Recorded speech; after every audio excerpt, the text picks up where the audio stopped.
patron saints, Andrew of Scotland, David of Wales and Patrick of Ireland, who are all historically recognisable figures. St. George of England is a patron saint with no immediately apparent historical provenance.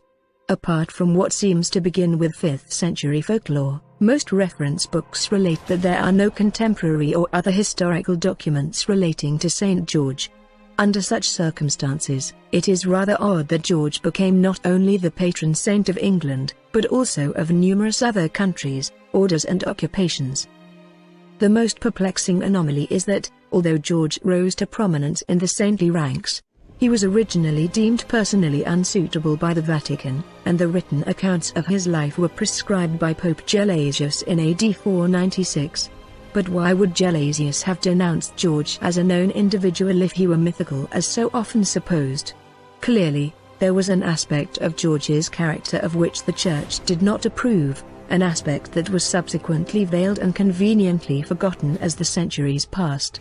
In this regard, the literature concerning the saint identifies an evolutionary strategy of character manipulation through more than 1,000 years. This ongoing creation of an acceptable heritage for George actually led to the emergence of an entirely mythical figure, in the course of which the real history of the man was lost. This is his story. It was the dawn of the 3rd century AD, and now it was also the dawn of the doom-laden day that the king of Cyllene, in Libya, had long been awaiting with icy dread. For today, his beloved, only daughter would be sacrificed to the marsh-dwelling monster that had been terrorizing his land for what seemed like an eternity of hope-enveloping horror.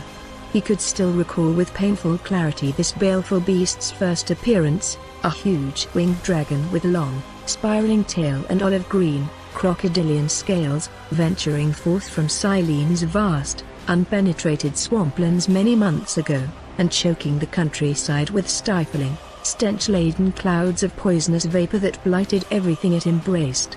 In an attempt to quell its venomous violation of Cyllene, the local farmers had fed the monster with 2 sheep each day, a strategy that succeeded until the day came when there were no more sheep, whereupon the reptilian tyrant recommenced its own strategy of devastation by asphyxiation.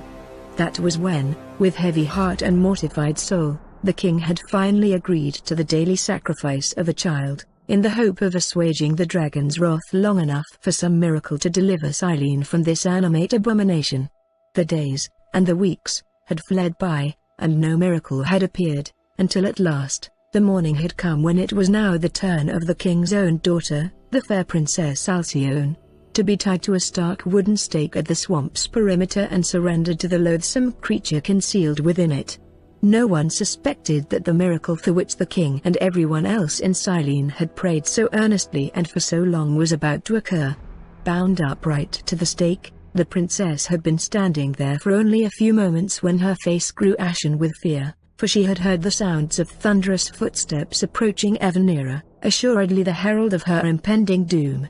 Suddenly, however, she realized that the sounds were emanating not from the swamp ahead, but from the plains directly behind her, so she craned her neck back to discover what, or who, was responsible, and saw a tall knight, ensheathed in silver-grey armor with a breastplate of white, upon which was emblazoned a scarlet cross. He had just dismounted from a cream-coated charger, and was carrying a long lance and a white shield, adorned once again with a cross of scarlet, as he walked briskly towards the tethered maiden.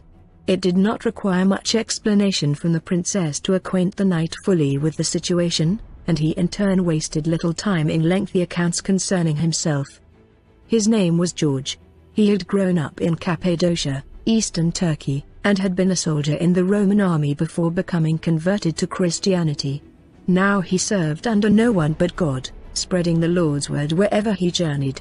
A corporeal manifestation of evil, the dragon embodied everything that George had pledged to confront and conquer, and so, heedless of her pleas to save himself while there was still time, George untied the princess and stood in her stead, valiantly prepared for battle with her monstrous foe.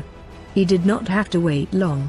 Without warning, the dense reed beds fronting a steaming quagmire close by were thrust apart, as a great reptilian head borne upon a powerful neck forced its way through them, followed by a massive body supported on 4 muscular limbs, and a lithe tail twisting furiously like a living corkscrew. During his travels through many strange lands, George had seen all manner of vile, misbegotten apparitions, but nothing prepared him for the wave of nauseous revulsion that swept over him as he beheld the dragon of Silene. Dripping with bilious, stinking slime that emphasized the livid hue of its scales, the hideous creature resembled a misshapen, obscene pile of rotting meat, green with putrefaction, oozing with decay, and reeking of death. Longing to avert his eyes and nose from such a sickening presence but intent upon vanquishing it from the face of the earth, George raised his right arm, and was just about to plunge his lance into the monster's head when 2 shapeless lumps flanking its neck's broad base suddenly burst into life, and to his bewilderment, George found himself surrounded by a flurry of blazing eyes. Everywhere he looked, they glowed and dazzled him, hypnotizing him with their terrible allure, until he raised his arm again, and hurled the lance with all his might into the very heart of this spellbinding vista of unblinking, dancing orbs. A terrible scream rent the air, and the eyes vanished.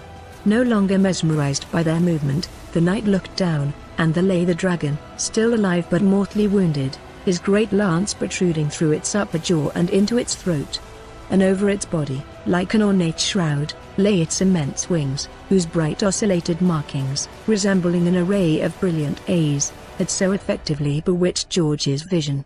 Running to him in delight came the Princess Alcyone, and once they had tied the girdle of her dress around the subdued dragon's neck, they returned on horseback to her father's castle, leading the monster alongside George's mighty steed. There, in return for the knight's promise to slay the dragon, the overjoyed king and subjects of Silene willingly agreed to be baptized by him and thus be converted to the Christian faith. True to his word, George beheaded their one-time oppressor forthwith, and after bidding farewell to Alcyone, her valorous deliverer rode away, into a future that would shortly transform him into a Christian martyr, and, many centuries later, into a certain race of medieval crusaders' patron saint, thereafter to be known forever as St. George of England. London is the seat of one faction of reptilian power on this planet. This has already been pointed out in the past by a number of astute observers. The City of London, which is sometimes referred to as the Corporation of London, is a 1 square mile region of business and commerce which is at the heart of financial operations on this planet. This red cross with the white background is known as St. George's Cross. On the 23rd of April each year, the UK celebrates St. George's Day. Why is this particular reptilian faction referred to as the Rebel Reptilian Faction, and who is this St. George? In order to obtain answers for these questions, one must look back in history to the time of a historical character called George of Lydia, who is well known in the story St. George and the Dragon. In this story, St. George is meant to have killed the reptilian dragon. The significance of this story is that the slayed dragon represents the original reptilian royalty of Europe, supported by the Vatican. The Templar Knights, who adopted the white shield with the red cross, did so because after their order was destroyed by French monarch Philip the Fair, they left France, their old base, and sought refuge on the British Isles. The French monarch rounded up and effectively destroyed the Templar Order on Friday the 13th of October, 1307. The last Grand Master of the Templar Order, Jacques de Molay, was burnt at the stake 7 years later, in 1314. The Templar Order escaped first to Scotland and then to York, and now they are firmly in charge of London. What the Templar shield, the shield of St. George behind which a winged reptilian stands, means is that the Templar Order have the support of the reptilian overlords on the British Isles.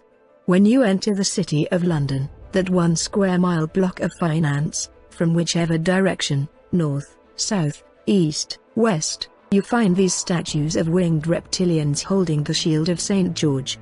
This is the emblem of the rebel reptilian group, those that rebelled against the main European, reptilian, royalty. Their rebellion had off-world implications as well. The rebels changed their allegiance from the main Orion Queen, reptilian monarch, to the female reptilian power that has influence in this part of the galaxy. The Templar influence survives in London. Their Orion slave technology, the Det, monetary system that the Templar Knights institutionalized on the European continent was brought to the British Isles. They have the backing and protection of the reptilian overlords on these isles. These reptilians have declared their stand for all to see. They are standing behind and holding the shield of St. George, the one who slew the dragon.